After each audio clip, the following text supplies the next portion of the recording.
Hello everyone, you are welcome on YouTube channel Learn for Knowledge. Dear students of 7th standard, today we are going to learn Please Don't Read This Poem English Workshop. Question number first. Present any two stanzas of the poem using proper intonation.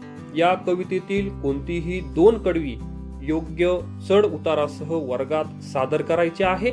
He poem जी आहे तर ती आपण या अगोदरच्या व्हिडिओमध्ये learn केलेली आहे, शिकलेलो आहोत. या व्हिडिओच्या डिस्क्रिप्शन बॉक्समध्ये या कवितेची लिंक जी आहे तर ती देण्यात आलेली आहे. त्या ठिकाणी भेट देऊन आपण तो व्हिडिओ बघू शकता. Now activity number 2. Find the pairs of rhyming words used in each stanza. आता प्रत्येक कडव्यातील यमक जुळणाऱ्या शब्दांच्या जोड्या आपल्याला लिहायच्या आहेत. आता कोणकोणत्या रायमिंग पेयर्स ज्या आहेत तर त्या या पोयम मध्ये आलेल्या आहेत बघा. Me, see, play, away, nice, twice, line, mine. Missed, exit, fun, done, do, two, stop, cop, jail, fail, missed, exist, fun, done, do, to. These are the rhyming pairs appear in the poem. Now activity number 3. Think and answer. विचार करा आणि उत्तर द्या. त्यामध्ये A. The poet is telling someone not to read the poem. Who is that someone? कवी कोणाला तरी ती कविता वाचू नको असे सांगत आहे. ते कोणीतरी म्हणजे नेमके कोण आहे? आता त्याचं आन्सर आहे that someone is everybody who wants or likes to read the poem. ज्याला ही कविता वाचायची आहे, वाचण्याची इच्छा आहे, त्याला कवी सांगत आहेत. Now question B. What did you feel when you read the line Please don't read this poem? तुम्ही कृपया ही कविता वाचू नका ही ओळ वाचलीत तेव्हा तुम्हाला काय वाटले? आता त्याचं आन्सर जे आहे तर ते तुम्ही तुमच्या पद्धतीने देऊ शकता. या ठिकाणी नमुना उत्तर आहे I was surprised to read that the line because generally every poet eagerly wants his work read by all around him her, but here this poet is warning us not to read his poem, and so I feel tempted to read it. Now next question C. Does the poet really want you to stop reading the poem? तुम्ही ती कविता वाचणे थांबवावे असे खरोखरच त्या कवीला वाटते का? त्याचं आन्सर आहे no of course. The poet knows the children's nature that they won't pay heed to the warnings given by elders and are tempted to the opposite of the warnings.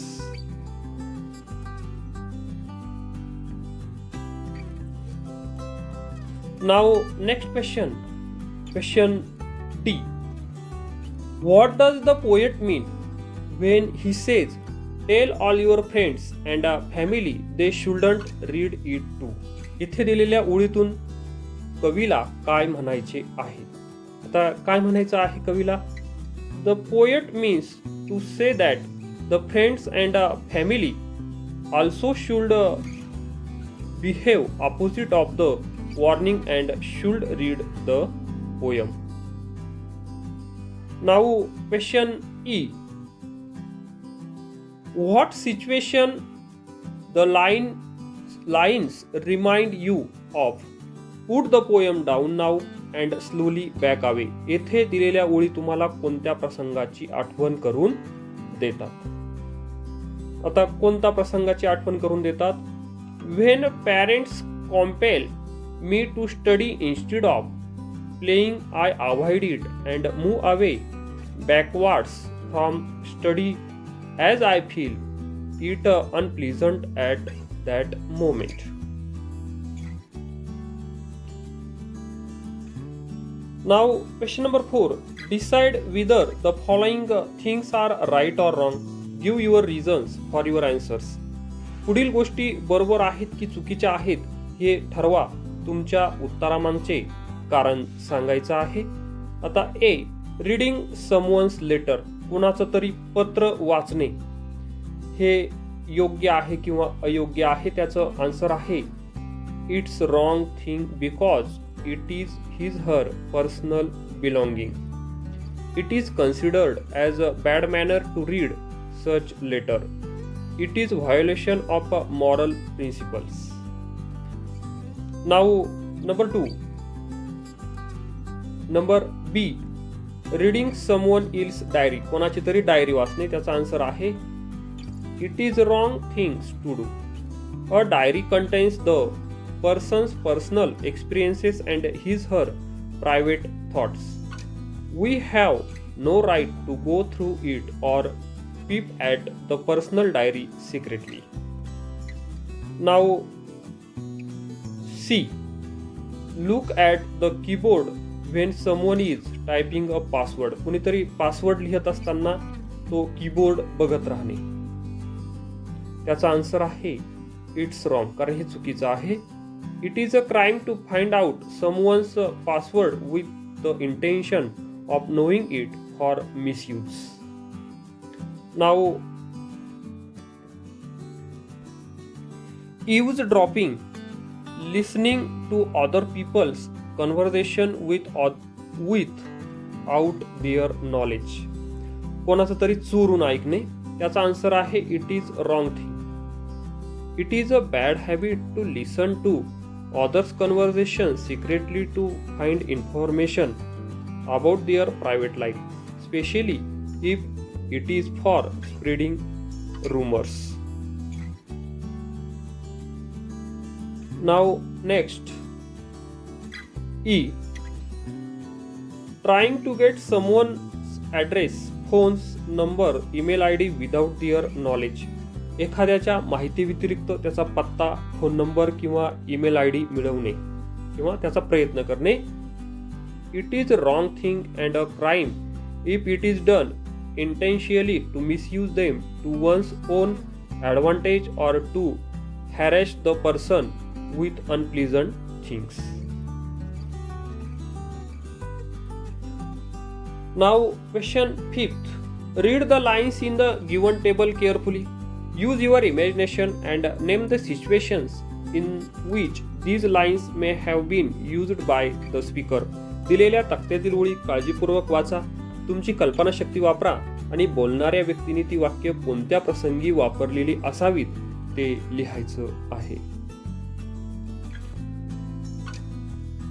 आता या ठिकाणी लाईन्स, सिच्युएशन आणि speaker दिलेला आहेत. आता कशा पद्धतीने situations आणि स्पीकर यांच्या लाईन पूर्ण होतील ते या ठिकाणी आपल्याला स्क्रीनवरती दिसत आहे. तुम्ही या टेबलचा स्क्रीनशॉट घेऊ शकता किंवा अशा पद्धतीने त्याचं आन्सर जे आहे तर ते लिहू शकता. तुमचं उत्तर यापेक्षा वेगळं सुद्धा येऊ शकते. Now question number 6. Add 1 or 2 lines before or after the lines given below to prepare a short dialogue. एक छोटेसे संभाषण तयार करण्याकरिता पुढे दिलेल्या ओळींच्या पुढे किंवा मागे 1 किंवा 2 ओळीच्या आहेत तर त्या लिहायच्या आहेत. आता छोटंसं संभाषण तयार करायचं आहे आणि त्यासाठी दिलेल्या ज्या ओळी आहेत त्याच्या पुढे किंवा मागे 1-2 ओळी लिहून आपल्याला हे संभाषण पूर्ण करायचं आहे. Now which are the lines. आता ओळी कोणकोणत्या आहे. It's only meant for me. Number 2. You really have to stop. Number 3. That isn't very nice. Number 4.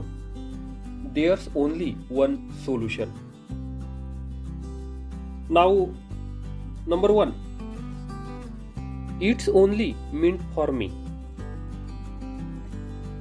A child said, "Will you please allow me to use your bat?" His friend said, "No, sorry. It's only meant for me." अशा प्रकारे या ठिकाणी it's only meant for me याचा उपयोग जो आहे तर तो केलेला आहे. Now number 2. आता सेंटेन्स काय आहे number 2? You really have to stop. The boy said, "I want 2 more laddoos mother." Mother said, "You already have eaten 4. You really have to stop." You really have to stop या ठिकाणी अशा पद्धतीने या sentence मध्ये त्याचा use जो आहे तर तो करण्यात आलेला आहे. म्हणजे या सेंटेन्सच्या अगोदर आपण काही सेंटेन्स लिहून हे कन्व्हर्सेशन कंप्लीट केलेलं आहे.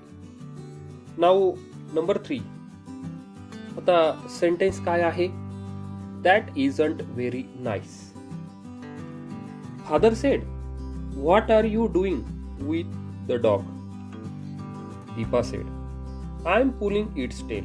I like it." Father said, "Don't do it. That isn't very nice. The dog might bite you." अशा पद्धतीने या सेंटेन्स मध्ये या दॅट्स इजंट व्हेरी नाईस या सेंटेन्सच्या अगोदर आणि नंतर काही सेंटेन्स लिहून हे कन्व्हर्सेशन जे आहे हे संभाषण पूर्ण केलेलं आहे. नाउ 4th सेंटेन्स काय आहे? There's only one solution. आता याच्या अगोदर किंवा नंतर सेंटेन्स लिहून कशा पद्धतीने डायलॉग कंप्लीट होतील किंवा कन्व्हर्सेशन कंप्लीट होईल. Lata said, "my friend Suman is not talking to me." Brother said, "what for?" Lata said, "I quarreled with her." Brother said, "There's only one solution." आता या ठिकाणी हे सेंटेन्स आलेलं आहे. "Go and say sorry to her and make friends with her again." Now, question number 7. Find all contracted forms used in the poem. कवितेत वापरलेली सर्व संक्षिप्त रूपे जी आहेत तर ती लिहायची आहेत. आता या पोएम मध्ये या कवितेमध्ये कोणकोणते कॉन्ट्रॅक्टेड फॉर्म संक्षिप्त रूप आलेले आहेत बघा. It's, that's, theirs, I am, I would, isn't, don't, you are, I shall, you will, won't, poems, hears, you will, shouldn't. अशा प्रकारचे कॉन्ट्रॅक्टेड फॉर्म्स या पोएम मध्ये या कवितेमध्ये वापरलेले आहेत. आपणास जर हा व्हिडिओ आवडला असेल तर लाईक करा, कॉमेंट करा आणि चॅनल जर सबस्क्राईब केलेलं नसेल तर चॅनलला सबस्क्राईब करा. Thank you very much for watching this video.